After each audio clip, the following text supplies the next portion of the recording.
మన దేశ రాజకీయాల్లో ఉండే కలుషిత వాతావరణం కారణంగా ఒక్కసారి రాజకీయాల్లోకి వెళ్ళాడు అంటే ఆయనలో ఇంకా ఎంత ప్రతిభ ఉన్నా ఎవరూ గుర్తించరు. అది లెక్క. అది అనేక రకాల పక్షపాతాలన్నీ వచ్చేస్తాయి. అందుకని అందువల్ల రాలేదు తప్పితే ఇప్పుడు ఎవ్వరూ అడగవలసిన అవసరం లేకుండా యావత్ భారతానికి ఆయన రత్నమే. అనుమానమేం లేదు, అందులో అనుమానమేం లేదు. కొన్ని మహాభారతం తెలుసుకున్నా మహాభారతంలో ఆయన ధరించిన పాత్ర లేదు. ఆ రకంగా కూడా భారతరత్నమే ఆయన. ఆ రాజకీయాల్లో చేరడం కారణంగా పద్మశ్రీతో ఆగిపోయాడు కానీ లేకపోతే ఏ బిరుదైతే సరిపోతుందండి ఆయనకి. కానీ అది చాలు ఆయన నటన వైభవానికి. అదే నాకు పద్మశ్రీ వచ్చి 2022 మార్చి 21వ తేదీన నేను పద్మశ్రీ ఎందుకున్నాక నరేంద్ర మోడీ గారు నన్ను పలకరించడానికి వచ్చినప్పుడు నేను ఎంత ఆనందం పొందాలి అంటే, నేను అభిమానించే మహానటుడికి వచ్చిన పద్మశ్రీ ఈనాడు నాకు వచ్చింది కదా అనుకున్నాను. నేను ఈనాడు నాకు వచ్చింది కదా అనుకున్నాను. అంత ఆశీర్వచనం, అంత అభినందన ఉద్దేశ్యం కలిగిన వాడు ఆయన. ఆయన అభినందన అంటే ఆశీర్వచనమే, ఆయన ఆశీర్వచనం అంటే అభినందనే, వేరే ఏమీ ఉండదు. నేను ఒక గొప్ప ఉదాహరణ నన్ను ఆయన ఆశీర్వదించింది జరిగింది కొద్దిసేపట్లో చెబుతాను. సినిమా భాషలో చెప్పాలంటే త్వరలో విడుదల అన్ని ముఖ్య కేంద్రాల్లో. మన దేశమున పాదముని నట పద్మశ్రీ పురస్కారి అయి ఘన పౌరాణిక తత్వ జానపద సంఘ శ్రేష్ఠ చారిత్రక ప్రణుతింగాంచిన పాత్రలన్నిటినీ, పౌరాణిక పాత్రల్లో ఆయన వెయ్యని పాత్ర లేదు. నాయక పాత్రలు, ప్రతినాయక పాత్రలు అన్నీ దున్నేశాడు. అనుమానమేం లేదు. ఇంకా అసలు అవి పైగా మామూలుగా వెయ్యడం కాదు, అభిరుచి కొద్దీ వెయ్యడం కాదు. వేస్తే ఆయనే వెయ్యాలి, ఇంకెవడూ పనికిరాడన్నంత ఇదిగా వేశాడు మహానుభావుడు నిజంగా. ఇందాక వేద పండితులు అటు ఇటు నుంచుని వేదం చదివారు. గమనించండి. రావిపాటి సత్యనారాయణ గారికి వచ్చిన పుణ్యప్రదమైన ఆలోచనకి నేను చేతులెత్తి నమస్కారం చేస్తున్నాను వారికి. అక్కడ సరిగ్గా శ్రీకృష్ణుడి యొక్క చిత్రం పెట్టారు. రామారావు గారు శ్రీకృష్ణ పాత్ర ధరించింది, ఇలా చక్రం ధరించి ఉన్నది పెట్టారు. నిజంగా వేదం చదువుతూ ఉంటే ఉండవలసిన చిత్రం అదే నిజంగా. సరిగ్గా వేదం చదువుతుంటే అటు సగం మంది ఇటు సగం మంది నిలబడ్డారు చూడండి ఖచ్చితంగా.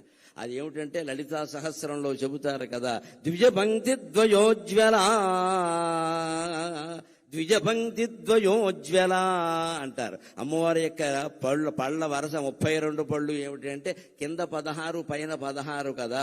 అలాగ వేదం చదివేటువంటి పండితులు అటు 16 మంది ఇటు 16 మంది నిలబడి వేదం చదివినట్టుగా నీకుండే 32 పళ్ళు ప్రకాశిస్తున్నాయమ్మా అని ద్విజపంక్తి ద్వయోజ్వల అని చెబుతారు లలితా సహస్రంలో. అంతటి దృశ్యాన్ని వేళ పద్మశ్రీ ఎన్టీఆర్ కల్చరల్ అసోసియేషన్ వారు సత్యనారాయణ గారి నాయకత్వంలో మనకు ఎలా చూపించారు అంటే, ఎన్టీఆర్ శ్రీకృష్ణుడిగా కనిపించేలా చేసి అటు ఇటు ద్విజపంక్తి ద్వయోజ్వల అనేటువంటి దృశ్యాన్ని మనకి సాక్షాత్కరింపజేశారు. నిజంగా మన సంస్కృతిని నిలబెట్టుకోవాలంటే ముందు వేద పండితుల్ని పిలవాలి, వేదస్వస్తి చేయించాలి, కనీసం 5-10 నిమిషాలైనా చేయించాలి. సంప్రదాయం తెలిసిన వాడిని కాబట్టి చెబుతున్నా, ఏవైనా అశుభాలు మీ ఇంట్లో జరుగుతాయి జాతకం ప్రకారం అనేటువంటి అనుమానం మీకు ఏదైనా ఉంటే 4 ఘనపాఠీలను పిలిపించి హాల్లో వేదస్వస్తి చెప్పించండి అమ్మా. అశుభం జరగనే జరగదు, అశుభం జరగనే జరగదు, అన్నీ శుభాలే జరుగుతాయి. వేదం అంత గొప్పది. వేళ దాంతో మనం సభని ప్రారంభించుకున్నాం. ఆ వేదానికి మూలమైన, వేదంతో ప్రారంభమైన శాస్త్రాలు, కావ్యాలు, పురాణాల్లో ఉండే పాత్రలన్నీ అవలోడనం చేసుకుని ఆ మహానుభావుడు పౌరాణిక పాత్రలను నటించాడు. తత్వవేత్తల పాత్రలు, పోతులూరి వీరబ్రహ్మేంద్ర స్వామి గారి పాత్ర ఎలా నటించాడు, నా భూతో నా భవిష్యతి, మరొకడు చెయ్యలేడు అన్నట్టుగానే నటించాడు ఆయన. గౌతమ బుద్ధుడు లాంటి పాత్రలన్నీ వేశాడు. రామకృష్ణ పరమ వివేకానందుడు లాంటి పాత్రలన్నీ వేశాడు. అలాగే ఇక జానపదం ఆయన్ని, కాంతారావు గారిని చెప్పుకున్నాకే ఎవరినైనా చెప్పుకోవాలి. ఆ రోజుల్లో మేము అభిమానులుగా ఊరేగే సందర్భాల్లో ఏ మాట వచ్చినా చెక్కడో వదలడో, కదలడో వదలడో, చెక్కడో దొరకడో, ఇదే గొడవ. అన్ని ఆయన సినిమాలే, మా భాష నిండా ఆ సినిమాలే ఖచ్చితంగా.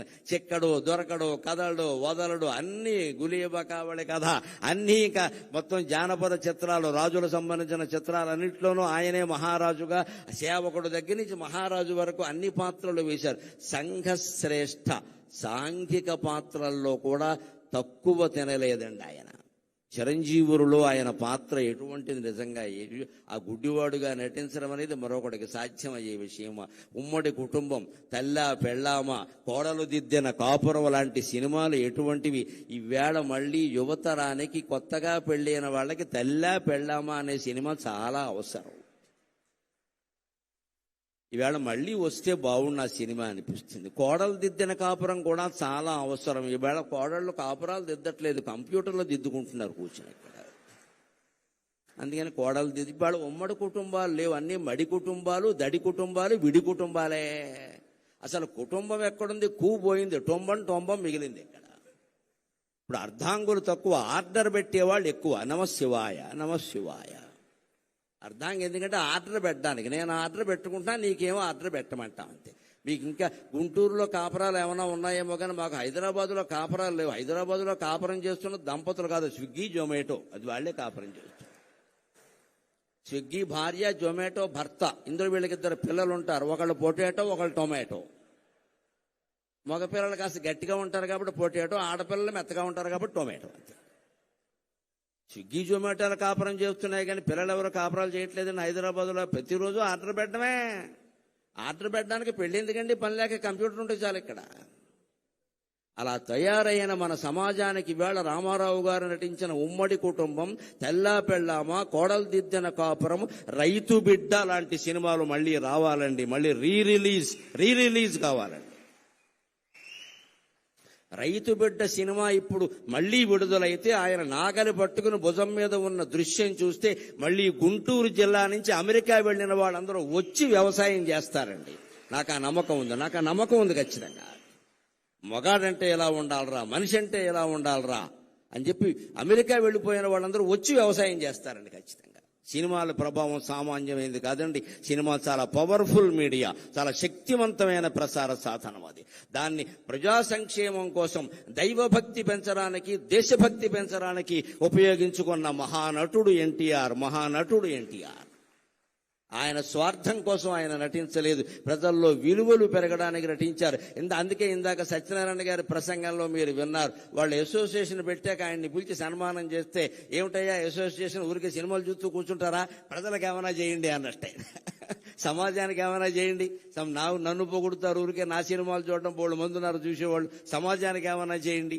ఈ మాట ఎవడంటాడండి? నిస్వార్థంగా ఉన్నవాడు మాత్రమే అనగలగడమ్మా. ఆ తల్లి కడుపు ధన్యం, ఆ తండ్రి జీవితం ధన్యం, ఎన్టీఆర్ పుట్టిన నేల ధన్యం, ఎన్టీఆర్ పీల్చిన గాలి పీలుస్తున్న మనం అందరం ధన్యులం.